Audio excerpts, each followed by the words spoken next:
Boa noite! Olha nós aqui mais uma vez, terça-feira super especial por aqui. Tivemos uma live maravilhosa no período da manhã, uma verdadeira aula sobre sustentação oral presencial e virtual. E agora à noite, as advogadas do futuro vêm novamente nesse canal para nós conversarmos um pouquinho sobre esse assunto que é polêmico, mas é muito importante para todo e qualquer advogado. Então, nós vamos conversar sobre publicidade ética na advocacia. Então, esse perfil, por ter essa finalidade acadêmica de ensinar prática jurídica e de auxiliar, né, os acadêmicos e os jovens advogados nos primeiros passos na advocacia, não poderia se furtar desse assunto. Então, já faz algum tempo que nós estamos pensando em abordar esse assunto, também por nós termos o nosso momento ética de todas as quintas-feiras. Então, a gente está muito feliz por esse momento e pelo dia de hoje. Eu vou fixando comentário aqui. Enquanto a gente vai fixando, vocês Isso. podem ir entrando. Deixa pra gente de onde que vocês são, de onde que vocês estão assistindo essa live.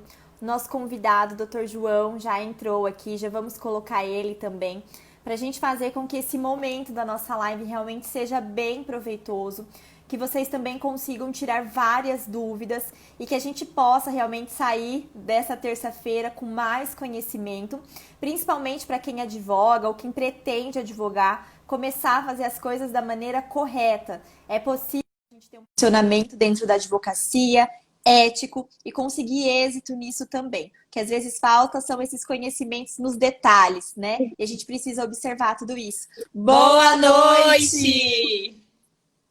Olá, boa noite, Cíntia, Maiara. Um prazer estar aqui com vocês. Prazer é todo nosso. A gente vai tentar otimizar bem o tempo. A gente sabe que esse horário das 18, 19, né, dependendo do fuso, é um dos horários mais concorridos que temos aqui no Instagram, que realmente abre a live para todo lado. Mas, principalmente para quem está chegando, então a gente já fixou ali o tema de hoje, que é publicidade ética na advocacia. A gente vai tentar realmente trabalhar bastante aspecto dentro disso. Então, para quem não nos conhece, está entrando aqui pela primeira vez, eu sou a professora Cíntia. Eu sou a professora Maiara. Somos professoras, advogadas, mediadoras judiciais, atuando aí já dentro do direito há mais de 10 anos. E a gente tem esse perfil para a gente fazer essa comunicação com jovens advogados, nossos alunos, advogados de outros estados também, passando conhecimentos práticos do dia a dia, que envolvem direito, tecnologia, prática profissional e ética, que é um assunto que nós gostamos bastante. Tanto que a gente tem um quadro no nosso Instagram que chama Momento Ética, que a gente viu realmente essa necessidade de começar a trabalhar o regulamento, o estatuto, o código de ética, não só sobre o viés da aprovação no exame de ordem, mas sobre o viés prático do exercício profissional. Como eu vou me portar como advogado? Quais são os conhecimentos que eu preciso ter? Então, a gente sabe realmente da relevância desse tema. Para quem tá aí, gente, confirma se tá dando eco, alguma coisa na voz, se vocês estão vendo, tá perfeito, que depois a gente também vai deixar essa live gravada. Se o Instagram deixar, fica no IGVT, e se não, a gente coloca depois lá no nosso canal do YouTube. E aí, já começamos as apresentações do nosso super convidado. Vou deixar para a professora Maiara. O nosso convidado, o Dr. João Navarro, ele é advogado, professor, palestrante, mestre pela USP, e ele é especialista em defesa nos processos ético-disciplinares perante o Tribunal de Ética e Disciplina das OABs seccionais por todo o Brasil. Então, nós costumamos fazer lives aqui, não só para ser mais uma, para ficar batendo papo ou, né, numa roda de fofoca. O nosso objetivo aqui é realmente trazer conteúdo de qualidade, uma verdadeira aula em 1 hora, para que a gente consiga extrair conteúdos valiosos para a vida. Então, nada melhor do que o professor João Navarro para vir tratar esse assunto com a gente, com muita expertise, né, com muito know-how e conhecimento. Professor João, vou deixar para o senhor fazer a abertura, sua fala inicial, as considerações. A casa é sua, fique à vontade com os nossos alunos, nossos seguidores, os advogados que nos acompanham, fique à vontade. Bom, muito obrigado. Eu queria deixar muito claro a minha satisfação de estar aqui hoje por alguns motivos. É claro que na carreira acadêmica a gente tem grandes referências no plano da doutrina, aquela coisa, grandes professores, mas hoje em dia eu tenho me voltado muito para as pessoas que têm essa preocupação de trazer um viés prático do direito, da advocacia, que é isso que eu vejo que os alunos que se formam, se tornam advogados, são mais carentes. Então, eu tenho sido procurado ser um grande parceiro da jovem advocacia, né? Procuro fazer contato, aí estou sempre à disposição para conversar com a jovem advocacia do Brasil todo. E então, o canal de vocês, quando eu conheci, eu fiquei encantado de ver como a preocupação é justamente de levar essas questões práticas. Então, não é a tecnologia pela tecnologia, mas é como a tecnologia auxilia o profissional, não só o novo, mas principalmente o novo com questões práticas que muitas vezes ele não tem condições de conversar com alguém que tenha esse know-how que vocês têm. Então, eu parabenizo pelo canal de vocês, que é algo realmente sensacional, que logo que eu entrei no Instagram, me chamou a atenção e eu fico muito feliz de hoje poder estar aqui batendo um papo com vocês. A gente fica assim, né? Toda cheia de orgulho realmente em ouvir isso. A gente tenta colocar muito amor em tudo isso que a gente faz. Então, o que a gente fazia antes na sala de aula, que ficava ali restrito aos nossos alunos, a gente expandiu isso tomou uma outra proporção, isso já virou livro, já virou curso, já tá vindo outro livro, tá virando curso online, é aula, é palestra. E é saber que através, e isso é muito gostoso, quando a gente recebe um feedback, uma mensagem de uma pessoa que não se via na advocacia, que achava que ali não era o lugar dela, ela começar a ver que existem oportunidades dentro do direito, que o direito ele pode sim ser mais empático, ele pode ser mais colaborativo, ele pode ser mais compartilhado, ele pode ser mais humano, e que isso começa em nós enquanto profissionais. Então, o grande desafio do nosso perfil é fazer isso e passar com muita leveza o que a gente faz no nosso dia a dia, seja hoje, por exemplo, com dicas de sustentação oral, ou dicas de como elaborar uma boa petição inicial, de como você se portar, porque temos boas faculdades, temos faculdades que não conseguem passar ali tudo que o aluno precisa, e a gente sabe que a nossa grande escola vai ser a vida. E muitas vezes, depois que a gente pega a nossa carteira de advogado, a gente não pode se dar ao erro, à verdade, assim, vou errar no processo do meu cliente. Nós iremos sim cometer alguns erros ao longo da vida, mas com o nosso cliente a gente precisa minimizar tudo isso, porque esse erro pode ser fatal para ele e também pode ser fatal para o seu próprio exercício profissional. Então, é isso realmente que a gente se propõe. Tivemos pessoas que nos ajudaram, que seguraram na nossa mão e falaram, olha, vai por aqui. E a gente sabe que quantas pessoas precisam disso, porque não tem um pai, uma mãe, um tio, não tem ninguém que veio da advocacia, não sabem se vão abrir um escritório, se vão trabalhar em home office, se dá para atender no co-work, o que eu preciso saber para ser um advogado, para ser uma advogada. Então, realmente, o nosso objetivo é esse, em realmente auxiliar as pessoas e que a gente seja essa fonte segura, né, de um post, um vídeo, um conteúdo, a pessoa fala, olha, eu posso acreditar nisso porque eu sei que as professoras advogam, as professoras têm experiência, então posso me espelhar nisso daqui e pegar para mim. É isso que a gente faz, a gente fica muito feliz realmente em ouvir essas palavras. E quando a gente se propôs a trazer esse assunto, a gente se propôs também porque é uma dor. Uma coisa é você estudar ética profissional para o exame de ordem. Outra coisa é, às vezes, você não saber a conduta mínima exigida do advogado diante da profissão, diante dos clientes, diante dos próprios colegas. Então, às vezes, por infelizmente ver jovens advogados incorrendo em infrações éticas, por falta, às vezes, de desconhecimento, de cuidado, de zelo, de cautela, né? De pegar aqui, ó, vamos conferir o que eu posso fazer, o que eu não posso fazer, o que eu tenho que fazer, né? Então, é por conta disso que é um assunto que, embora seja polêmico, e a gente vai explicar, porque nós estamos em intensa transformação e possivelmente uma mudança em todas as nossas legislações relacionadas à classe, é um assunto que nós precisamos tratar. Por quê? Porque se a gente parte lá para a parte histórica, né, para a exegese, a hermenêutica das palavras do nosso código de ética, a gente consegue se balizar por muitas coisas, né, professora? Então, às vezes, assim, você não precisa ter uma grande mudança para você entender qual é o sentido do Conselho Federal, do legislador, ao editar as nossas normas, e qual é o objetivo dele de, às vezes, colocar palavras como sobriedade, como descrição, né? Isso tem todo um arcabouço histórico por trás da nossa profissão, né? Isso tem toda uma questão de confiabilidade perante a sociedade, de respeito, de ser indispensável. Então, para a gente começar essa discussão, porque a ideia não é a gente ficar falando aqui nesse perfil hoje, é o nosso convidado, eu queria que o professor falasse um pouquinho para nós, assim, o que é essa publicidade da advocacia, a diferença de publicidade e propaganda, né? Aonde nós estamos nos pautando, em quais regulamentos, regimentos nós estamos nos pautando e como que tem que ser a luz, né, do Código de Ética e Disciplina, do artigo 39 em diante, essa postura, esse comportamento do advogado. Professor, fique à vontade. Eu acho só que antes de começar, teve alguém que disse que o áudio tá ficando distorcido. Se, doutor, tiver com fone aí e quiser às vezes testar para ver se fica melhor, aí a gente já pede alguém para dar um retorno para nós para ver se melhorou ou se continua, se melhora um pouquinho. Pessoal, vocês que estão ouvindo aí vocês só respondem para nós, por favor. Aqui até parou agora o retorno ficou melhor. Só confirmem se está tudo certo, se estão ouvindo aí. Isso, estamos te ouvindo bem. Isso. Tudo bem. Fica à vontade. Maravilha. Bom, eu queria antes só de iniciar aí o nosso papo propriamente dito, cumprimentar aqui o meu amigo Carlos Abrão, professor de ética que entrou e disse que tinha uma prova de ética para aplicar na faculdade, né? Então, deixo aí registrado aí meu abraço para ele.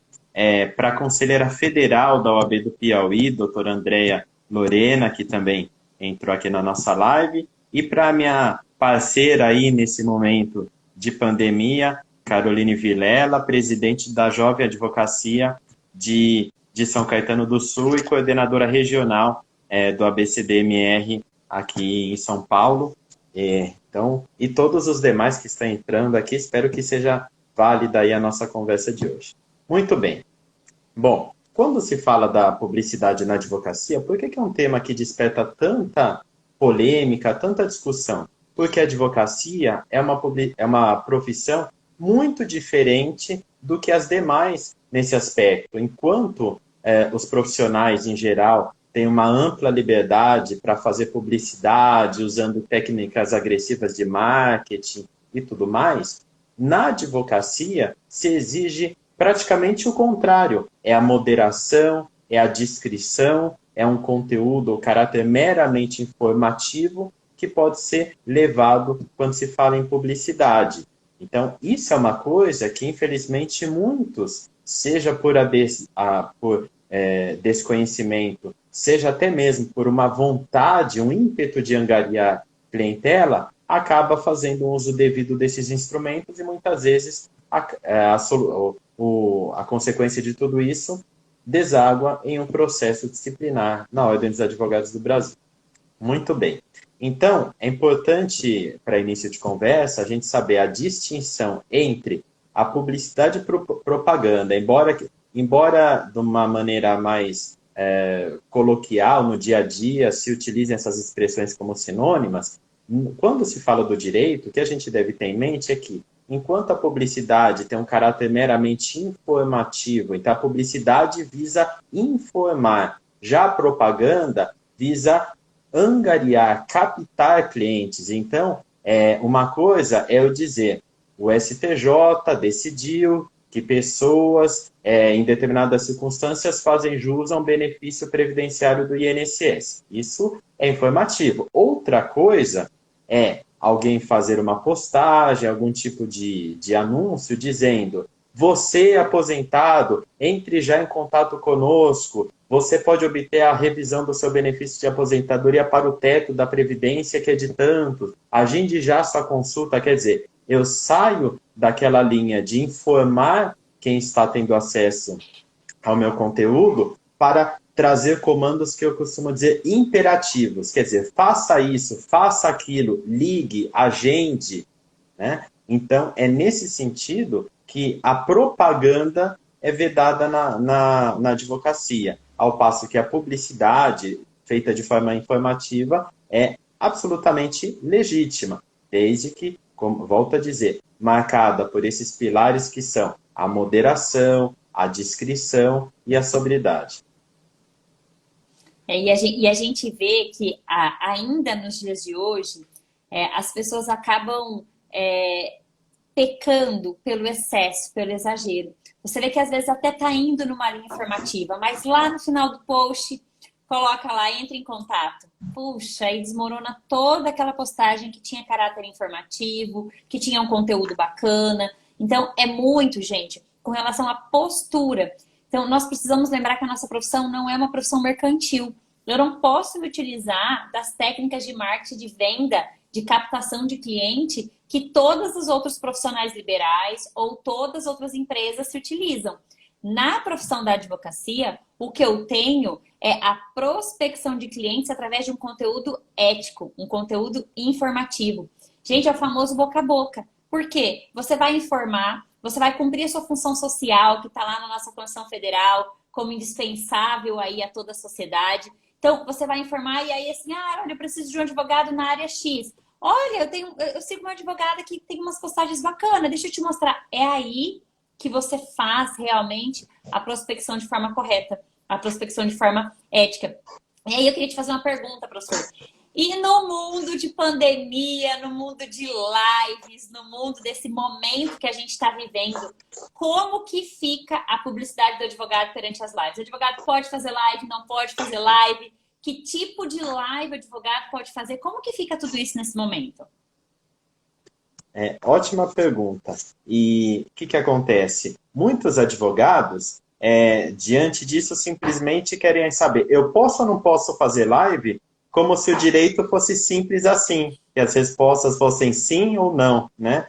E tudo, na verdade, depende de uma série de circunstâncias. No caso das lives, a recomendação que eu tenho dito é sempre a seguinte, a live em si é um instrumento válido, inclusive o Conselho Federal, aproveitando esse momento que nós estamos vivendo, em que deu origem a essa era das lives, certamente já está tomando esse fenômeno em atenção para regulamentar, ou melhor, legitimar a utilização desse instrumento. Então, a live em si só é um instrumento válido de divulgação de ideias do advogado. Agora, tudo diz respeito ao conteúdo que está sendo veiculado. Então, mais uma vez, assim como uma postagem não pode trazer esse caráter imperativo, entre em contato, agende a sua consulta e tudo mais, a live segue o mesmo critério. Quer dizer, uma live em que pessoas, como a gente está fazendo aqui hoje, se dispõem a debater um assunto, falar o que é permitido ou o que é proibido, é válido. Agora, uma live em que a pessoa está lá para efetivamente angariar clientes, né? Então, distribuindo aí, talvez, fazendo promoções, né? Já se ouviu falar muito disso, que agora tem advogado que durante live faz promoções de medidas judiciais, quer dizer, isso sai completamente do caráter informativo para se tornar um efetivo instrumento de captação ilícita de clientela. Então, o que eu também vejo é que parece que alguns advogados entenderam que durante a pandemia, basicamente se flexibilizou, assim, não, então a gente tem que trabalhar, os fóruns estão fechados, os prazos estão suspensos, então a forma de trabalhar eu vou sair por aí buscando minha clientela, né? Salve-se quem puder. E não é assim que funciona, né? Então, todos esses ditames que existem na advocacia, mais uma vez, a sobriedade, a moderação e a discrição, mesmo num período de pandemia, devem ser plenamente observados, sob pena de nós termos aí um processo disciplinar, ou até aproveitando, eu vi que entrou agora aqui, o presidente da Comissão de Fiscalização do Exercício Regular da Advocacia, né, Dr. Fabrício Klebs, quando nós temos uma empresa, né, nem um escritório de advocacia, nem advogado, mas uma empresa que se coloca no mercado, né, como a gente tem visto ultimamente, aí, empresas buscando clientes por conta de problemas com companhias aéreas, só para dar um exemplo de tantos outros, essas empresas estão fazendo algo que não é permitido fazer. Apenas advogado e sociedades de advogados ou individual de advocacia é quem podem exercer licitamente a advocacia. Muito interessante isso, e que também as pessoas precisam entender que não existem mundos paralelos. Ah, e o mundo físico e o mundo digital, então ali eu posso, ali eu não posso. O mundo em que nós vivemos, ele é a composição, ele é essa junção do que nós fazemos no online e do que nós fazemos também no offline, seja lá no presencial. Então, o que a gente às vezes percebe é que o fato de ter uma tela, uma internet, uma rede social, muita gente às vezes não acaba vendo que isso precisa também ser usado com moderação, que isso precisa ser feito com equilíbrio e que isso tem regras. Então, não é porque eu vou fazer uma live, porque tem lives, por exemplo, nós já fizemos o webinar.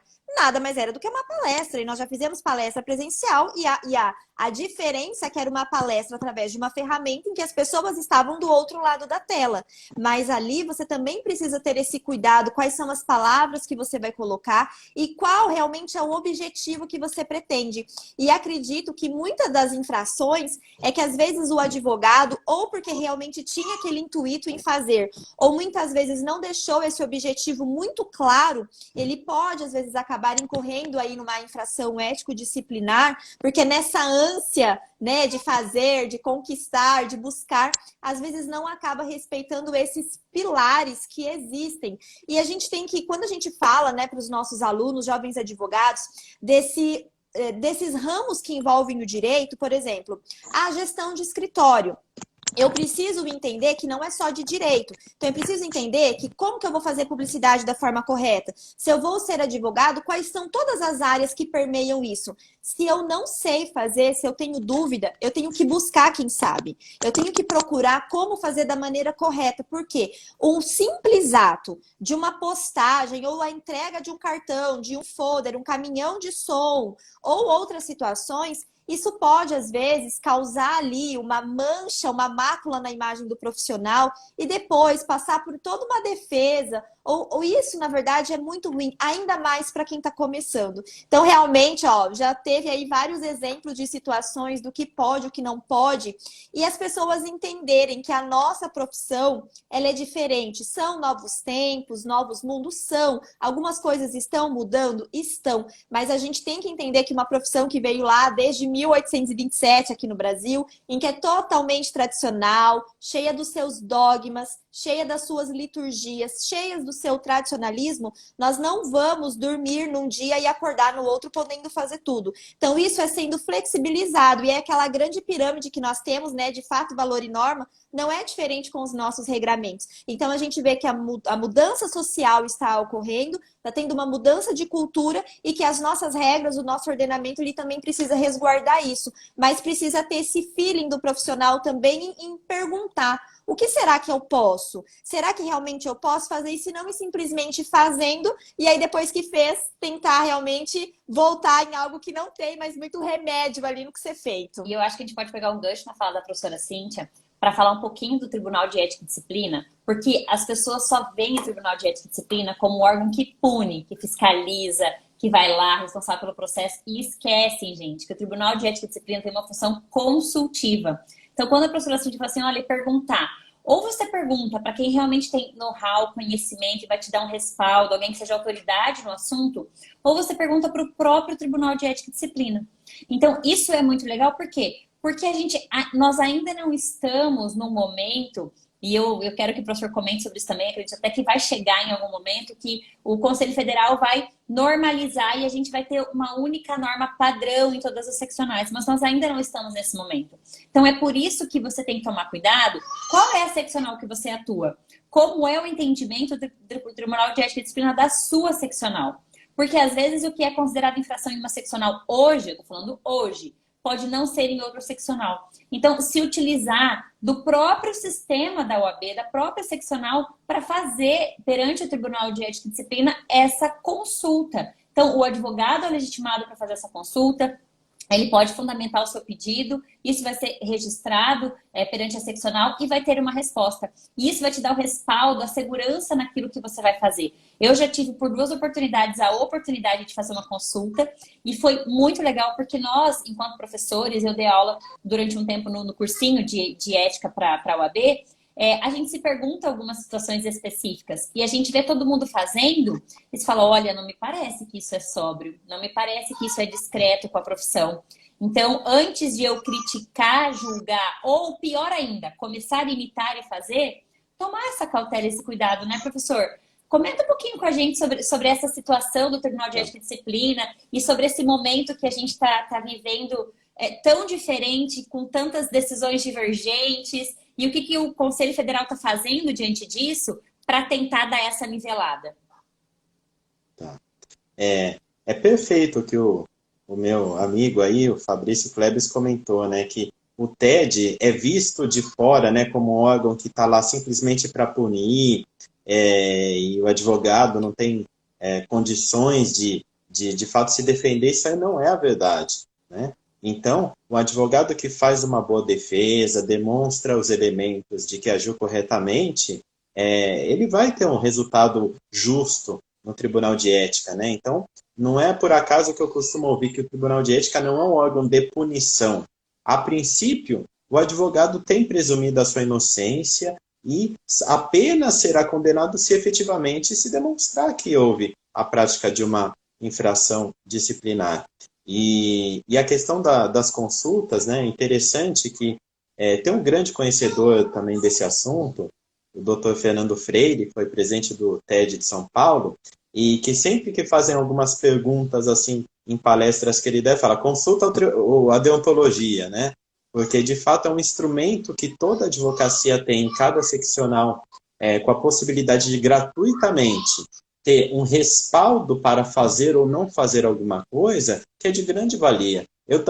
Eu já fiz algumas consultas em meu nome próprio, ou seja, que eu queria ter essa segurança na minha atuação, né? E também, de vez em quando, até aparecem alguns colegas que requerem esse serviço da minha parte, e eu acabo dizendo que, dependendo da situação, pode ser interessante para ter esse respaldo na atuação. Eu costumo falar que as decisões em consultas deontológicas podem funcionar como uma espécie de salvo-conduto, né? Já que o advogado que tem uma decisão dizendo você pode fazer isso, ele tem a tranquilidade de que se ele fizer dentro daqueles termos da sua consulta aquela conduta, ele não vai sofrer punição, ainda que eventualmente alguém venha instaurar um processo contra ele, né?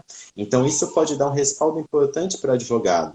E agora, como também foi bem pontuado, a gente tem, em alguns pontos, uma divergência de entendimento entre as seccionais que faz com que haja uma disparidade de posicionamentos. Então, o caso clássico que eu costumo mencionar é do impulsionamento de postagens, de publicações, né? Ou seja, o Google Ads, os posts patrocinados nas redes sociais. Isso pode ou não pode? Vejam só a situação. São Paulo, já há vários anos, tem um entendimento de que nós temos a possibilidade de se fazer uso desses instrumentos de uma forma legítima, não há maiores problemas quanto a isso. O entendimento de São Paulo é nesse sentido. Agora, a gente vai para as seccionais de Pernambuco, Distrito Federal, Rondônia, O próprio Mato Grosso, tem mais onde a gente algumas. reside. Olha só, Mato Grosso, dizendo que isso é inadmissível.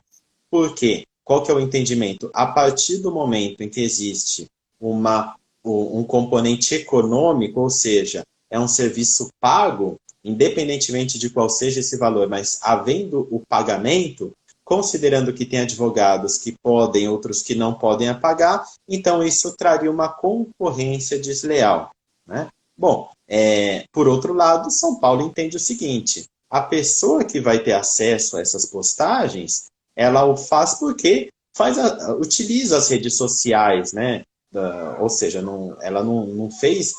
é diferente de uma mala direta que alguém recebe, é enviada de uma forma a indiscriminada das pessoas. Então você vê que é uma situação em que a gente tem entendimentos completamente opostos e com isso, se a gente tiver um advogado fazendo isso em São Paulo, existe um respaldo. Se ele fizer isso no Mato Grosso ou outro desses estados que eu mencionei, é infração disciplinar. Isso gera muita insegurança jurídica. Então é fundamental que o Conselho Federal venha, e ele vai fazer isso, ao final aí da consulta pública, que a gente ainda vai falar mais a respeito, mas diga ao final se pode ou não pode fazer uso desse tipo de expediente.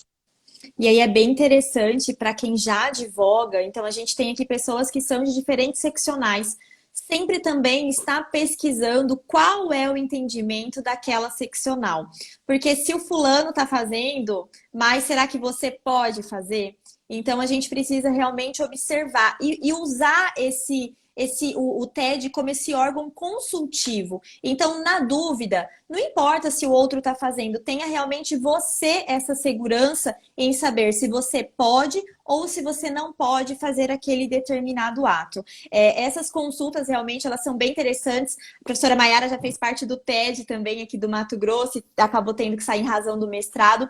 Então, a gente sabe, tinha uma outra colega que também que faz parte do TED, a doutora Laura, acho que tem outras pessoas que também fazem parte do Tribunal de Ética e Disciplina, e é importante a gente falar isso para as pessoas. É gratuito, você pode utilizar disso para você se resguardar, para você conseguir fazer ali, ter a sua atuação de uma maneira mais tranquila e principalmente conseguir evitar problemas no futuro. O Abrão Carlos, professor, fez uma pergunta. E na hipótese de um advogado ter OAB em mais de um estado?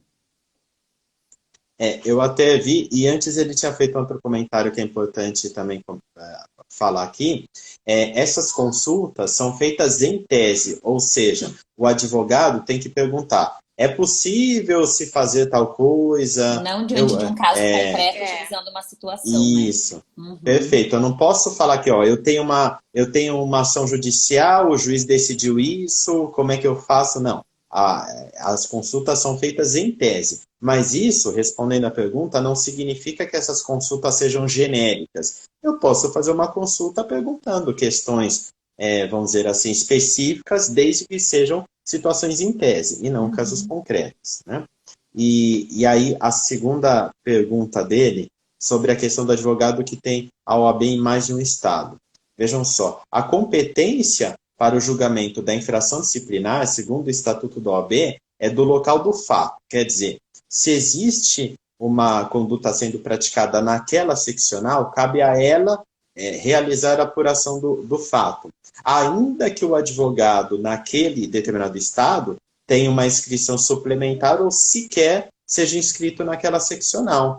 Então, não existe impedimento nenhum para que o Tribunal de Ética de uma seccional julgue um advogado que não tem inscrição naquele estado. E depois a decisão vai registrar lá na ficha inscrição principal, né? Onde é que seja a seccional da inscrição principal. É por isso que lá vai concentrar todas as informações relacionadas a eventuais punições, infrações. Então, isso é bem importante a gente falar, porque às vezes a pessoa fala bem assim, então eu vou abrir uma suplementar lá em São Paulo, porque lá eu posso impulsionar, lá eu posso, fazer, e vou sair fazendo lá, mas visando atingir clientes aqui, por exemplo, no Mato Grosso.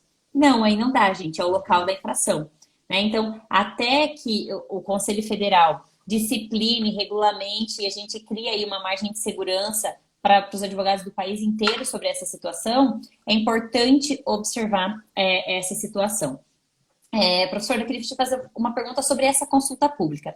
Né? Eu acho que o professor está bem por dentro. A gente tem estimulado bastante os advogados aqui na nossa seccional, na nossa subseção, a responder essa consulta pública, porque realmente a OAB quer nos ouvir. Então, agora é o momento correto do advogado falar o que ele pensa sobre tudo isso, porque às vezes as pessoas usam as redes sociais, fazem post, tudo, e não é o local correto. A gente sabe que a gente é advogado e a gente tem uma postura. Não adianta ficar reclamando de decisão de juiz no Facebook. Eu preciso o quê? Recorrer. Essa é a minha função. Não adianta ficar reclamando, às vezes, de uma postura do Conselho Federal, alguma coisa, em redes sociais ou em roda de subseção. O momento é o quê? Quando se abre a abertura de fala. Então, nós estamos num momento muito importante, e agora talvez que nós estamos dentro das nossas casas, um pouquinho mais reclusos, é o momento que a gente às vezes tem aquele tempo de entrar no site do Conselho Federal e participar dessa consulta pública. Fala um pouquinho dela para nós, o que o Conselho Federal quer avaliar com isso daí e como anda toda essa tramitação. Perfeito, vamos lá. Bom, essa consulta pública foi aberta, salvo engano, no mês de setembro do ano passado, com o intuito de ficar aberta até o mês de novembro. Seriam aí 2 meses de consulta pública. Ocorre que, acredito eu, por conta da baixa participação dos advogados, essa consulta foi estendida sem prazo determinado e, ao que tudo indica, pelas informações que a gente teve conhecimento, ela deve ficar aberta até o meio do ano, então provavelmente nós estamos no último mês de consulta pública. Salvo engano, participaram até o momento cerca de 10 mil advogados, então perto do contingente total pouco, de advogados, né? É muito pouco. Né? Então, é exatamente o que você disse. A gente muitas vezes reclama, né? E principalmente a questão da publicidade, é super comum a gente ouvir reclamações de advogados dizendo: a OAB não deixa eu trabalhar, a OAB não deixa eu divulgar o meu trabalho, e aí tem uma consulta pública aberta e muitos advogados não se dão o trabalho de participar. Né? Então, toda a manifestação que eu tenho feito desde a abertura da consulta pública para cá, então seja em palestras presenciais ou agora nas lives, eu aproveito para convocar a advocacia a trazer a sua opinião. Porque, embora quem vai efetivamente rever o Código de Ética nesse ponto da publicidade, vai rever o Provimento 94 de 2000, que trata da publicidade na advocacia, quem vai fazer isso é o Conselho Federal. Né? Os 81 conselheiros federais, 3 de cada estado, mas certamente que a opinião da advocacia brasileira por meio da consulta pública vai ser um respaldo de grande importância para que o Conselho tome uma decisão tendo isso como um parâmetro. Então, é importante, é super fácil, são apenas aí algumas poucas perguntas para o advogado dizer se a publicidade no Brasil deve ser flexibilizada ou não, se deve ser admitida, por exemplo, a utilização de sites de intermediação, de contratação de serviços. Enfim, são algumas perguntas simples que o advogado vai colocar lá sim ou não, e ao final ele tem um campo para colocar uma resposta escrita, né, externar aí algum tipo de opinião, e aí no segundo semestre, né, dando tudo certo de a gente ter um segundo semestre sem quarentena, sem pandemia não sei, mas talvez sem quarentena, a gente vai poder, de fato, ver o Conselho Federal trabalhando em cima disso, debatendo um novo provimento, mudanças no Código de Ética, e ao que tudo indica, vai haver alguma abertura, alguma flexibilização, mas vai depender muito dessa participação dos colegas e também do Conselho Federal, quando vier a tratar do tema. Fica já mais uma vez aí o convite para quem ainda não fez. Nós fizemos bem no comecinho da consulta, acho que utilizando quase todos os caracteres possíveis para escrever tudo que a gente pensa e estuda sobre o assunto. E isso tem a ver com essa transformação digital que nós estamos tendo na advocacia. E essa mudança efetiva, ela só é possível se nós participarmos disso de alguma forma. Então, é muito importante que o advogado participe da consulta e participe também a observar o que a OAB está fazendo. Porque, às vezes, se a gente não consegue ali participar e contribuir, fica muito fácil a gente só reclamar. Mas quando a gente se torna realmente, somos muito classistas, acreditamos que uma instituição forte, uma profissão forte, diferente de outras profissões, professora, a gente está no momento em que a gente precisa romper esse paradigma em que o colega advogado ele não é nosso inimigo, em que o advogado da outra parte não é alguém contra nós. É alguém que trabalha, tem uma profissão semelhante como a nossa e que se existe um processo litigioso, no mínimo tem que existir um advogado de cada lado para representar autor, réu, requerente e requerido. Então, essa mudança de paradigma dessa advocacia 4.0, 5.0 é com contribuição, é com colaboração, é com compartilhamento. Então, realmente, nós precisamos fazer parte desse processo de mudança. Claro,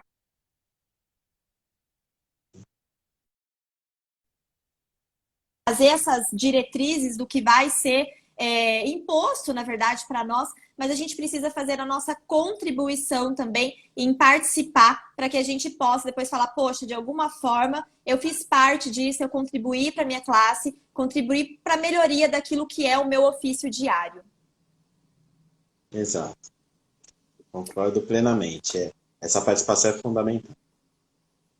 Professor, e aí as pessoas me perguntam bastante assim, vem pergunta para nós, meu Deus, recebi um ofício do Tribunal de Ética e Disciplina para apresentar a minha defesa. E aí? O que fazer, como fazer, né? Instaurou um procedimento, ou às vezes instaurou ali apenas uma notícia, um procedimento antes do processo administrativo disciplinar. Como se portar diante desse processo, como elaborar a defesa. A gente sabe que o doutor tem bastante experiência nisso, apenas para que a gente fale não só da questão de como se comportar, mas a gente sabe que às vezes algum cliente pode, por algum motivo, né, propor alguma representação, às vezes sem o conhecimento necessário sobre o processo, achar que o advogado agiu equivocadamente, ou às vezes um próprio colega acha que você exagerou na questão da publicidade, até que você comprove que a sua publicidade obedeceu os limites éticos, os trâmites corretos. Como que é a questão da tramitação do processo ético-disciplinar e a defesa do advogado perante o TED? Tá. Antes de falar isso, eu vou só trazer uma questão preventiva para evitar procedimentos, né? Então, assim, o advogado, além de observar o código de ética, do estatuto e tudo mais, é fundamental que ele procure se assegurar na relação advogado-cliente para evitar um mal-entendido e um consequente processo disciplinar lá na frente. Então, é importante ele ter um contrato de honorários claro, bem redigido, né? Eu até costumo dizer que depois que eu comecei a lidar com a matéria ético-disciplinar, eu fui aos poucos incorporando algumas questões no meu contrato de honorários que poderiam até ser consideradas obviedades, mas que têm o intuito de evitar um questionamento lá na frente. Então, por exemplo, eu inseri no meu contrato, no padrão do meu contrato, que o objeto é determinado processo, determinada causa, mas que eu estou atuando sem promessa de resultado. Para que não venha depois um cliente lá na frente e falar assim, que eu já vi processos da OAB nesse sentido, o cliente dizendo, o advogado falou que eu ia ganhar, eu contratei ele, paguei e perdi a ação, então eu quero o meu dinheiro de volta, né? Então, até explicar, até provar que contratou, advocacia é uma atividade de meio e não de fim, então eu falei, não, é interessante fazer isso, né? Porque aí já mostra o contrato direto ali para dizer, olha, eu disse exatamente o contrário no contrato, que não havia nenhuma promessa de resultado. E também questões, a mais recente que eu inseri foi para dizer que eu não fiquei com nenhum documento original do meu cliente, porque já vi também processos em que o cliente vai ao OAB dizendo que a carteira de trabalho ficou com o advogado, documentos originais, né? Então, a gente tem que ter esse resguardo, porque um cliente que muitas vezes, num primeiro momento, é um amigo, é um grande parceiro, dá um probleminha lá na frente, ele se volta contra o advogado, e aquele advogado que não se precaveu de fazer um contrato, atuou simplesmente ali de boca, ele pode ser prejudicado por conta disso, porque afinal o Tribunal de Ética, numa situação como essa, vai entender que quem é que tinha o dever de formalizar a relação contratual? Era o cliente, que é leigo, ou era o advogado? Então, é fundamental ter essa contratação bem formalizada para evitar problemas no Tribunal de Ética. Mas, agora entrando propriamente na questão, uma vez instaurado um processo disciplinar, o advogado vai ter pleno exercício do seu contraditório, da ampla defesa, vai poder trazer elementos para evitar que aquela representação se torne um processo disciplinar. Então, é importante ele esclarecer muito bem tudo aquilo que marcou a relação com o cliente, ou dependendo do processo, se for uma representação de juiz, mostrar que ele agiu corretamente na condução do processo. E aí ele precisa trazer os documentos logo nesse primeiro momento, que ele tem a oportunidade de convencer o Tribunal de Ética que não há motivos para instaurar o processo disciplinar. E com isso ele consegue um arquivamento daquela representação.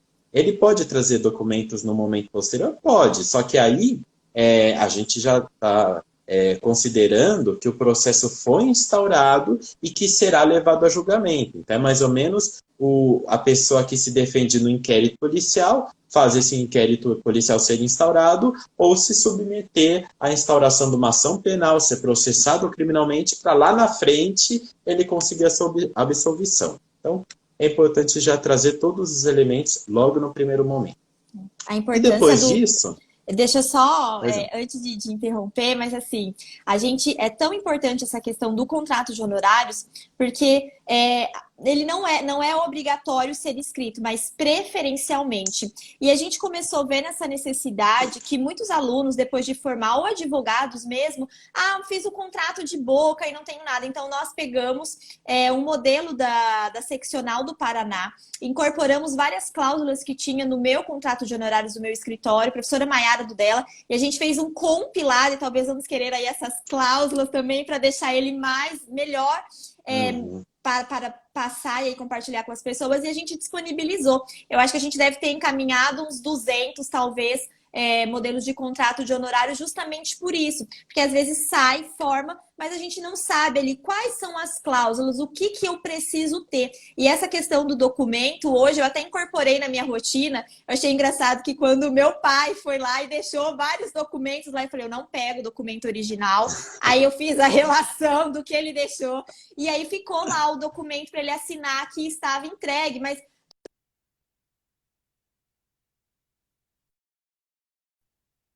casa com todo mundo, porque se a gente incorpora isso na nossa rotina, isso vai ser com o pai, com o cliente, e a gente evita problemas. Perfeito. Perfeito. Isso exatamente, essa é a chave, evitar problemas e aí incorporar isso na rotina. Bom, e depois a gente pode até trocar figurinha de contrato aí, Com que certeza. sempre é bom E você sabe, colocar alguma coisa professor, nova. que assim, quando a gente teve a ideia de fazer isso, porque veio uma dor. Como a gente dá aula no núcleo de prática jurídica 9º e 10º período, então, em questão de um semestre, um ano, esses nossos alunos viram nossos colegas de trabalho. E aí começam a surgir essas dores. Professora, eu preciso de um modelo disso, um modelo daquilo. E aí, poxa, por que não fazer um compilado do que tem nas seccionais? E você sabe que a gente sentiu na pele a dificuldade do jovem advogado quando a gente foi procurar em todos os sites das seccionais, professor. E nós encontramos 2 que disponibilizavam modelo de contrato de honorários. E isso doeu, porque assim, é o dever de casa. Nós precisamos fazer o dever de casa para instruir, para evitar que os nossos pares, que os nossos colegas chegam a responder situações por falta de normatizar isso na relação advogado-cliente. Porque às vezes é uma situação de documento, como é que você prova que você não ficou com o documento original, gente? Entende? Se você não tiver isso bem disciplinado. Então foi aí que a gente sentiu essa dor mesmo e juntou os 2 contratos das seccionais que nós encontramos, o meu que eu já praticava, o da doutora Cíntia, elaboramos aí um compilado e a gente disponibiliza isso assim de todo o coração mesmo, porque o que a gente quer é evitar que o advogado tenha que perder tempo fazendo uma defesa perante o órgão classista dele, e aproveitar esse tempo para que ele possa se relacionar, fazer networks, agregar conhecimento como numa live dessa, aprender. Então, a gente tem tantas coisas boas para gastar o nosso tempo do que às vezes fazendo, né, e procurando documento e fazendo uma defesa perante o Tribunal de Ética e Disciplina. É verdade. E aí a gente vai num lugar comum, que eu tenho ouvido muito isso, a questão de que a faculdade não ensina a advogar, ela ensina direito civil, direito penal, processo civil, processo penal, prepara, né, minimamente aí para a pessoa passar numa prova de ordem, mas essas questões estritamente práticas, isso aí não tem ninguém que vai ensinar. Então, se não é um trabalho como o que vocês fazem, as comissões da jovem advocacia, né, como aqui a presidente Caroline Vilela, que continua nos acompanhando, a pessoa realmente fica completamente perdida, porque não é coisa que se encontra em livro, de uma forma geral, né? E tá aí também parabenizando vocês mais uma vez aí, né, pelo lançamento do livro. Eu vou fazer questão aí de adquirir um exemplar e poder divulgar isso aí, porque é fundamental, né? Afinal, infelizmente ou felizmente, mas o advogado que vem atuar como um profissional liberal, boa parte do seu tempo precisa ser consumida com questões ligadas à gestão, a marketing e também essas organizações de rotina, né, essa parte mais burocrática que fazem parte de um escritório de advocacia. Teve duas pessoas que perguntaram sobre o modelo, gente, e a Carolina Vilela também. Ó, vai ser o maior prazer compartilhar com vocês. A gente compartilha com nossos alunos. É muito gostoso isso, porque a gente acredita que é possível, sim, um ajudar o outro e todos crescerem. Então, assim, ó, é só encaminhar um e-mail para contato@advogadasdofuturo@gmail.com. Bem fácil. contato@advogadasdofuturo@gmail.com. A gente vai mandar em um Word para você, porque a ideia não é bloquear ele, você não. Não! É para mandar em um usar. Word, é para usar, é para você copiar a cláusula que realmente faz sentido para você turbinar o seu contrato de honorários. E por que não, né? Às vezes é algo que a gente já sofreu para produzir, e aí eu preciso fazer com que o meu colega, né, tenha que perder tempo naquilo. Não, o mundo hoje é feito de compartilhamento, o nosso conteúdo hoje é democrático, gente, está nas redes. Com um clique de Google Acadêmico, a gente acha o conteúdo que a gente quiser. Mas é importante sempre consultar a fonte. Então, com esse receio, e a gente viu que é uma dor porque as seccionais nem todas disponibilizam isso para suas jovens advocacias, a gente viu que é uma dor. E aqui nesse perfil, a gente sempre gosta de deixar bem claro, nós não somos sócios, nossos ramos de atuação são diferentes, né? Aqui esse perfil é um perfil acadêmico de duas professoras que gostam de ensinar direito de uma forma inovadora, criativa, mais simples. Simples, mostrar que é possível ser próspera no direito, mostrar que é possível o sucesso da advocacia sem fórmula mirabolante. Aquele que vender para você um curso que vai fazer você ganhar milhões, gente, é mentira, é mentira, é mentira. Tá? Então, nós não viemos de família de advogados, nós não viemos de nomes, de renomes. Tudo que nós galgamos são aí, eu 10 anos dentro do direito, eu fui servidora do Tribunal de Justiça antes, né? Então, estou envolvida dentro do direito há 10 anos. 7 anos na advocacia, doutora Cíntia um pouquinho mais do que eu dentro do direito e da advocacia também. Então, é muito disso. A gente trilhou um caminho, às vezes, a duras penas, porque às vezes a gente não teve esse conhecimento, alguém que pegasse na nossa mão. E o mundo mudou. E sabendo que o mundo mudou, que é um mundo colaborativo, compartilhado, onde o que mais vale, às vezes, são as pessoas que a gente conhece no meio do caminho. E aqui eu tenho que dizer assim, bendito Instagram que fez a gente conhecer o professor João Navarro, que proporcionou esse momento especial pra gente. Olha que delícia, isso não tem preço na vida da gente, não tem preço que paga isso. Então, é o que a gente acredita. Ah, vocês estão vivendo no mundo filosófico, para quem é da minha época, né? O Fantástico Mundo de Bob, aquele desenho, porque eu sou meia velha já. Então, assim, é utopia, isso é ilusório. De verdade, a gente acredita nisso. E a gente tem gratas surpresas de Deus, da vida, pelo caminho, por pensarmos assim. E até que a vida nos prove o contrário, a gente vai seguir nessa verdade, nesse compartilhamento de experiência. Professor, faltam 7 minutos para terminar nossa live. Eu acho que a gente poderia agora fazer tipo um bate-bola. Eu acho que acabei de ter essa ideia meio maluca. Tipo assim, ó, a gente fala uma coisa que é publicidade regular, o professor fala outra, a gente fala uma coisa, entendeu? Pra gente, tipo, dar Legal. aqueles insights assim, ó, gente, isso não pode, isso não pode, isso não pode. Então eu vou começar. Pessoal, 3 ações de alimentos, você ganha 1 ação de consumidor. Não pode. Vai lá, professor. Agende já a sua consulta grátis aqui com o nosso escritório. Também não pode. Não pode. Gente, é o seguinte, comigo é causa ganha. Não tem erro. É só contratar que é 100% garantido. Não pode. Vai lá, pode. Veja aqui a lista dos meus clientes que ganharam essa causa comigo e seja você também mais um vencedor. Não pode. Esse aí é ardido, hein, gente? Mas, gente, infelizmente é isso que acontece. Outra coisa assim, ó, tá aqui os meus contatos, entendeu? Tá aqui as decisões que eu consegui, tá aqui as liminares que eu consegui. Gente, eu vou deixar um compêndio de todas as decisões que eu consegui esse mês direitinho pra você ver que o que eu falo é verdade. E agora, aquela super famosa, que é uma que a gente sempre vê, é assim: você tem o nome sujo, então agora você pode ganhar 3.000 reais, na verdade de 3 a 10, de indenização de danos morais, porque a gente vai deixar o seu nome limpo. Atenção que é o feirão do limpa-nome. Gente, não pode.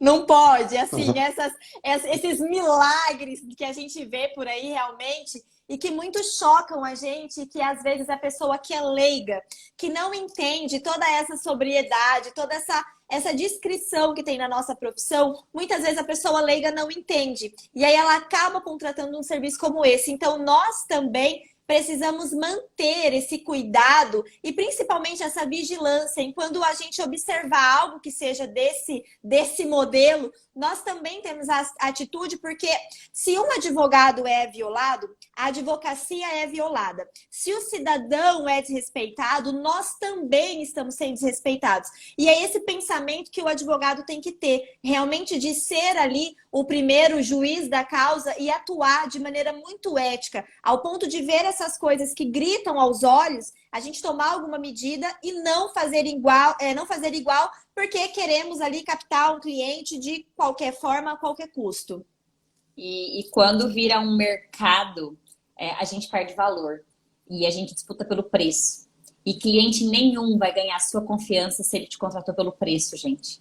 Então, nós não podemos sofrer contratações pelo preço. Nós precisamos efetivamente sermos contratados pelo valor e pelo desenvolvimento da relação de confiança com o nosso cliente. É isso que vai nos diferenciar, é isso que vai fazer com que a nossa profissão galgue lugares de como já galgou em tempos atrás, das profissões mais respeitadas do país, das profissões mais seguras de se procurar num momento de dificuldade. Então, assim, professor, temos 3 minutos. Quero abrir para suas palavras finais, dicas finais. Fique à vontade, porque se a gente não encerrar antes, a gente cai e perde toda a live. Então, na hora que faltar um minutinho, a gente tem que encerrar. Fique à vontade, professor. Perfeito.